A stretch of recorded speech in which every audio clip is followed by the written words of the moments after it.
Right now, at this very moment, you think you have choices. You think when you fill up your gas tank, you're choosing between companies.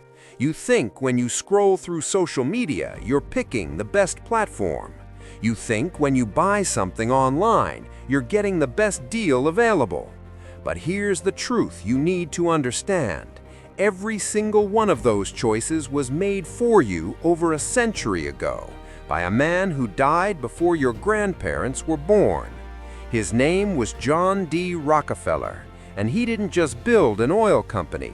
He built a system, a blueprint, a manual for corporate domination that has been copied, refined, and perfected by every major corporation that controls your life today. And the most terrifying part? The system works so perfectly that most people never even realize they're trapped inside it. Today, I'm going to show you something that will fundamentally change how you see the modern economy. We're going to examine 5 major corporations: Amazon, Google, Pfizer, JP Morgan Chase, and the oil industry descendants of Standard Oil itself.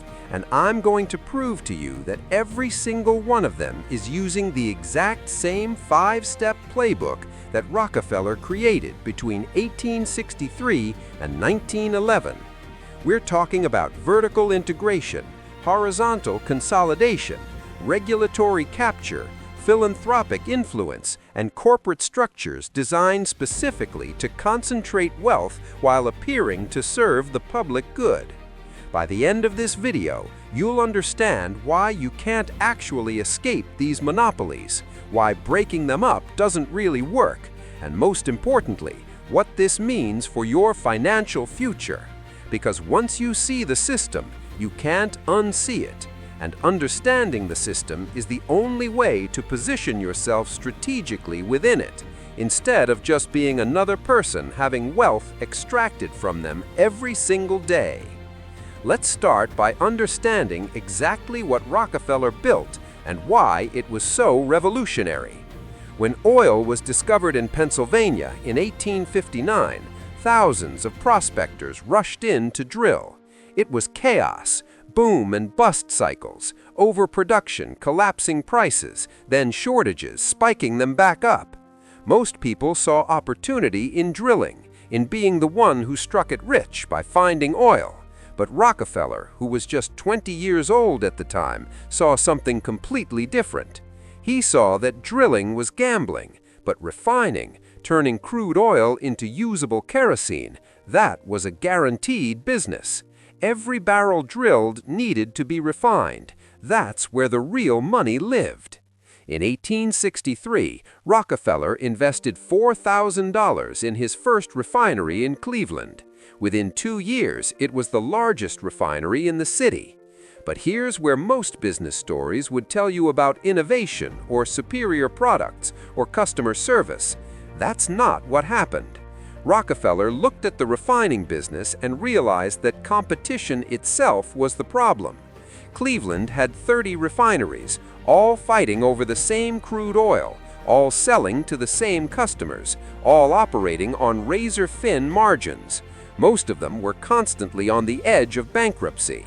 So Rockefeller decided to do something that had never been done systematically before. He decided to eliminate competition entirely through a method that would become known as vertical integration. Most refineries just refined oil. They bought crude from drillers, processed it, and sold kerosene to distributors. They controlled one step in the chain. Rockefeller decided to control every step. He bought the factories that made the barrels his oil would ship in. He bought tank cars and negotiated control over railroad shipping. He bought warehouses for storage. He bought distribution networks to sell directly to consumers. Every stage that used to be a separate business, generating profit for someone else, Rockefeller brought inside his own company. This gave him cost advantages that were almost impossible to compete with. While other refineries paid outside suppliers 25 cents per barrel, Rockefeller manufactured his own for 15 cents.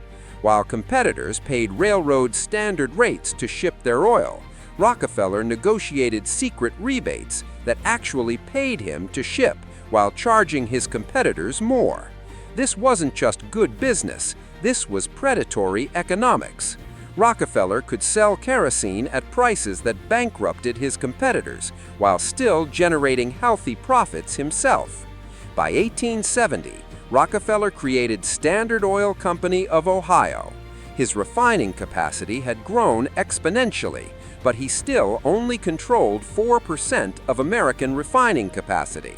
That's when he launched the second phase of his strategy, what historians now call horizontal integration. If vertical integration means controlling the entire supply chain from raw materials to final consumer, horizontal integration means buying or destroying every competitor who does the same thing you do. In 1872, Rockefeller initiated what came to be known as the Cleveland Massacre. Over just 3 months, he approached every single refinery owner in Cleveland with a simple offer: sell to me now at fair market value, or watch me destroy you economically, and then buy your ruins for pennies on the dollar. Some accepted immediately. Others tried to fight back. Rockefeller would drop the price of kerosene below his cost of production. His vertically integrated structure meant he could survive these price wars longer than anyone else. His competitors, who couldn't produce as cheaply, lost money on every single sale. They had exactly 2 choices: sell to Rockefeller or declare bankruptcy. By the end of 1872, Rockefeller controlled 25 of Cleveland's 26 refineries. He went from 4% to 25% of American refining capacity in 90 days. This was the blueprint, the fundamental method. Offer to buy your competitors. If they refuse, destroy them economically through price wars you can afford and they cannot. Then acquire them at bankruptcy prices. This exact method would be replicated in industry after industry for the next 150 years. By the 1870s, Rockefeller expanded this strategy nationwide. By 1879, Standard Oil controlled 90% of American refining capacity. 90%. That's not a competitive market. That's absolute dominance. But here's where Rockefeller's genius transcended simple monopoly building. He understood that monopolies face 2 fundamental problems. First, they're illegal. The Sherman Antitrust Act was passed in 1890, specifically because of companies like Standard Oil. Second, they're hated, addressed both problems simultaneously. And in 1882, his lawyers invented one: the trust. Here's how it worked. Standard Oil of Ohio couldn't legally own companies in other states because of corporate laws at the time. But a trust, which was a new legal structure, could hold stock in companies across state lines. Rockefeller created a trust controlled by 41 shareholders, all him and his closest associates. The trust owned the stock of all Standard Oil companies operating in different states. This structure allowed him to control a nationwide monopoly while technically complying with individual state corporate laws. But more importantly, the trust created something entirely new in American business: the holding company. The trust didn't produce anything. It didn't refine oil or sell kerosene. It just owned other companies. This structure would evolve into the modern corporate architecture we see today. Parent companies owning subsidiaries, Berkshire Hathaway owning dozens of operating companies, Alphabet owning Google, YouTube, and a dozen other entities, Meta owning Facebook, Instagram, and WhatsApp. Every single one of these modern corporate structures defends directly from Rockefeller's trust. By 1904, Standard Oil controlled 91% of oil refining and 85% of final sales in America. Rockefeller's personal wealth reached $900 million, equivalent to about $25 billion today. But that's measuring his wealth at the low point. At his absolute peak in 1913, Rockefeller was worth approximately $400 billion in inflation-adjusted terms. That made him richer than Jeff Bezos, Elon Musk, and Bill Gates combined, the richest individual human being in modern history. And he built that wealth through systematic elimination of competition. Public pressure eventually forced action. In 1911, the Supreme Court ruled that Standard Oil was an illegal monopoly and ordered it broken up into 34 separate companies. This should have been Rockefeller's downfall, the destruction of everything he built. Instead, it became the most profitable event of his entire career. When Standard Oil was broken up, Rockefeller still owned shares in all 34 successor companies. Standard Oil of New Jersey became Exxon, Standard Oil of New York became Mobil, Standard Oil of California became Chevron, Standard Oil of Indiana became Amoco. Here's the remarkable thing. Before the breakup, Standard Oil stock was worth about $600 per share. After the breakup, when you added up the value of all 34 companies, Rockefeller's total holdings were worth over $2,000 per share. His breakup tripled his wealth. Why? Because forcing the companies to compete separately drove innovation and efficiency. And because breaking one monopoly into 34 regional monopolies didn't actually break up the monopoly, it just reorganized it. Even more remarkably, over the following century, most of those 34 companies merged back together. Exxon and Mobil recombined in 1999. Chevron absorbed multiple Standard Oil descendants. BP bought Amoco and Standard Oil of Ohio. The monopoly that was supposedly shattered in 1911 quietly reconsolidated itself over 100 years. The system broke itself up to satisfy regulators, then patiently put itself back together when no one was paying attention. Now, let's examine how modern corporations use this exact playbook. We'll start with Amazon because it represents the purest expression of Rockefeller's vertical integration strategy in the modern economy. Amazon started in 1994 as an online bookstore, just books, one product category. But Jeff Bezos understood something that Rockefeller would have recognized immediately. Controlling one part of the supply chain means accepting profit margins dictated by everyone else who controls the other parts.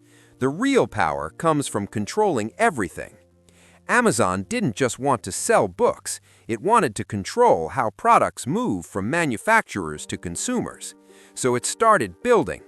First, warehouses, massive fulfillment centers strategically located near major population centers.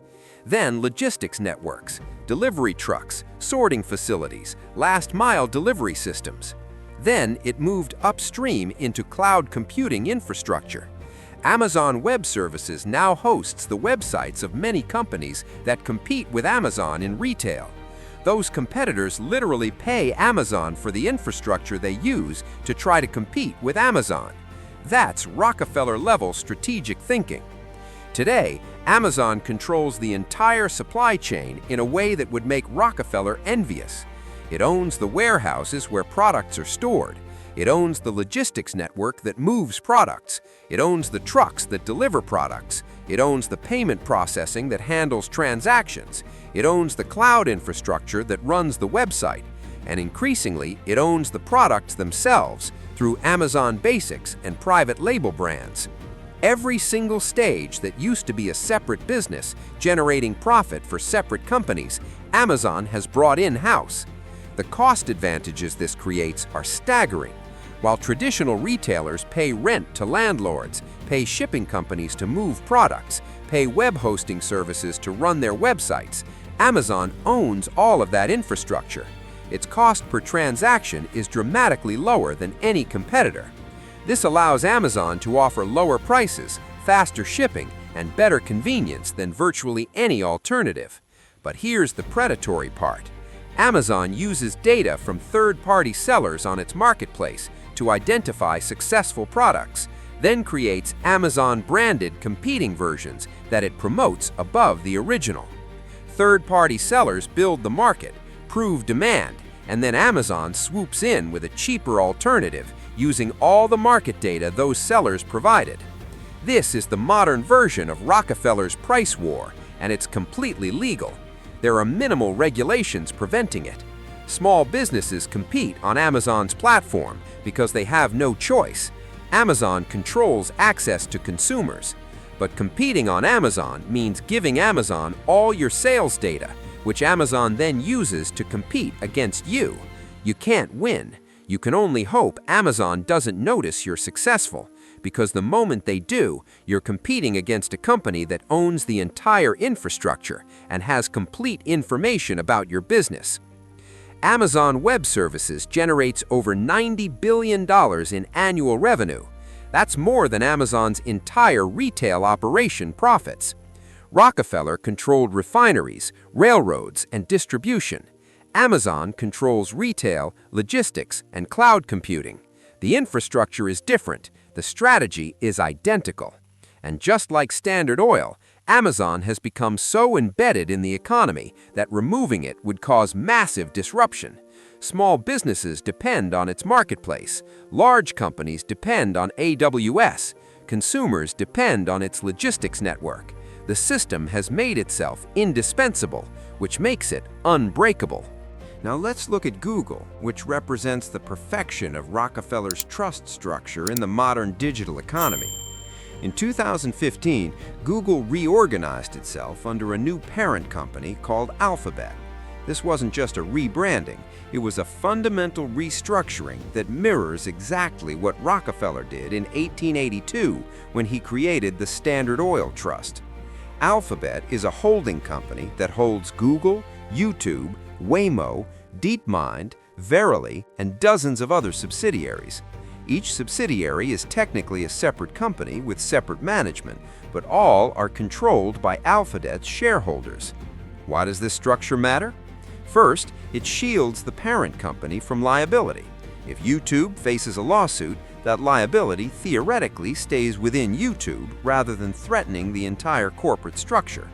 Second, it enables tax optimization. Different subsidiaries can be domiciled in different jurisdictions, allowing the parent company to minimize tax obligations by moving profits to the most favorable locations. Third, and most importantly, it makes regulatory breakup incredibly complicated. If regulators want to break up Google, what entity do they break up? The parent company, Alphabet? The subsidiary, Google?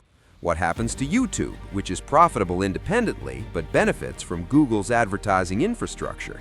Rockefeller would have absolutely loved this innovation, a monopoly so complete that users don't even realize they're paying for it. When you search on Google, you're not the customer, you're the product. Advertisers are the customers. They pay Google to show you ads based on everything Google knows about you, from your searches, your location, your email if you use Gmail, your video watching if you use YouTube, your web browsing if you visit sites using Google Analytics. Every interaction generates data. That data gets aggregated, analyzed, and sold to advertisers. You receive free search in exchange. This model has made Google one of the most valuable companies in human history, with a market capitalization over $1.5 trillion. The holding company structure also allows Google to acquire potential competitors before they become threats. YouTube was purchased before it could become a viable alternative to Google for video search. Android was purchased to ensure Google controlled mobile search. Waze was purchased to prevent competition in navigation. DoubleClick was purchased to consolidate advertising infrastructure. Each acquisition either eliminated a competitor or brought valuable technology in-house, exactly like Rockefeller's horizontal consolidation strategy. Now let's look at the pharmaceutical industry, because it represents the most sophisticated use of Rockefeller's regulatory capture. Regulatory capture means controlling the regulators who are supposed to control you. Rockefeller pioneered this. He lobbied for railroad regulations that favored Standard Oil. He worked with politicians to set quality standards for kerosene that his refineries could meet, but smaller competitors couldn't afford to implement. He essentially wrote the rules that governed his own industry, ensuring those rules created barriers to entry that protected his monopoly. The pharmaceutical industry has perfected this strategy. The FDA, which regulates drug approval, is partially funded by the companies it regulates through user fees. Pharmaceutical companies pay fees to have their drugs reviewed. This creates an obvious conflict of interest. The regulator depends financially on the regulated industry. Beyond direct funding, there's a revolving door between pharmaceutical companies and regulatory agencies. Executives move from drug companies to the FDA, then back to drug companies. They regulate their former employees, then return to industry with intimate knowledge of regulatory processes. This isn't corruption in the traditional sense, it's regulatory capture. The system is designed so that the people with expertise in pharmaceuticals are the same people who work for pharmaceutical companies. Who else would have that expertise?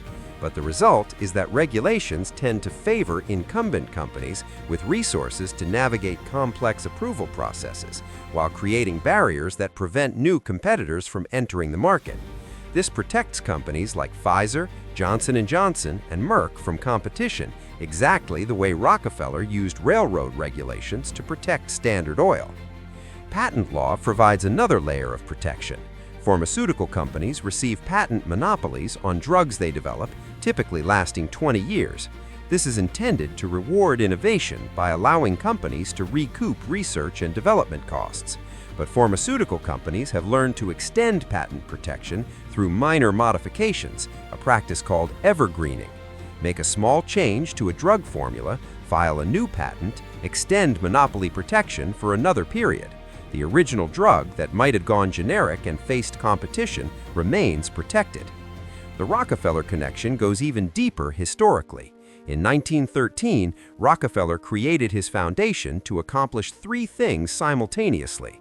First, avoid estate taxes by placing wealth in a tax-exempt entity.